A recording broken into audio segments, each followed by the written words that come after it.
Paul, you've greeted the Euro Challenge with perfect weather, and I know the drivers are all very impressed with the circuit. A lot of work has gone into this over the years, hasn't it? A tremendous amount of work. I mean, we've been going nearly 20 years now, and it's been a slowly development on the structure from the outside of the track. And then we got to about 2 years ago and decided to do something big on the track itself, and that's where we've got the bridge and the banking. So that really, I mean, we always think of new things, but it's very hard now to think of something else. I can't really think of too many other kart circuits that have that feature as well, crossing over itself. No, there is one in Finland. I think it's Mikasalo circuit. They have an underpass and a bridge, but that's the only one I know. But what it helps as well with is tyre. You tend to even your tyre wear out because you've got as many lefts as rights, which is important. Yeah, and it's extended the circuit, of course. It's extended it, yeah, by about 300 metres, yes. And now it's got more elements to it, hasn't it? It's got the longer, faster the first half of the lap and still the quite challenging second half of the lap. You've got hills up and hills down, and you've got a bank circuit, and that is very challenging. And there's a lot of lines round.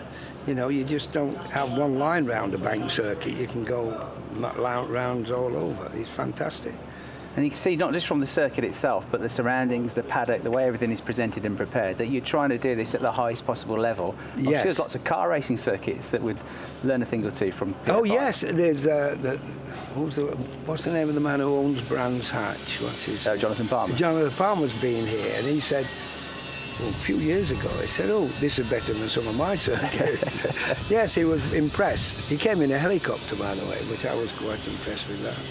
And incredibly proud for you to be able to host championships like this now. Yes, it is. When I decided to build it, I built it with the idea of national meetings and to improve karting in this country. Since then, international has come about more, and there's a lot more talk on international meetings. Whereas when I used to race, there were about 4 Europeans or 3 Europeans and 1 world, and that was it. And everybody else raced in their own country. It's a shame, but that has tended to go a little bit now. Sport's changed a bit over the years, hasn't it? I mean, back when I was racing, I'm sure back when you were racing, people were doing it at the back of the trailers with, you know, a few tools and that was it. But now it's very professional. Well, yeah, I mean, I remember racing myself, and I'm not one that goes nostalgia back in the past, but we used to have the cart on the roof rack, and that was when it was snowing, you know, and that was it. Then somebody had an awning, you know, a little awning, and that was what a thing to have. And now they have big race trucks and everything. It's incredible. Sometimes I think they run out of money. They spend too much time and money on the race truck. But I suppose people tend to now buy into an awning, and they don't have to worry about engines, carts. They buy into it. That would never happen in the past.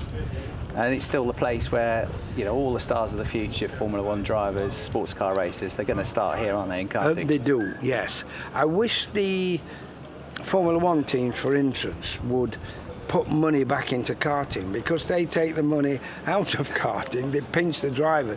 They go round looking for drivers with money, sometimes above performance. You know, it's not nice, that, because in the end, most Formula One drivers have to pay.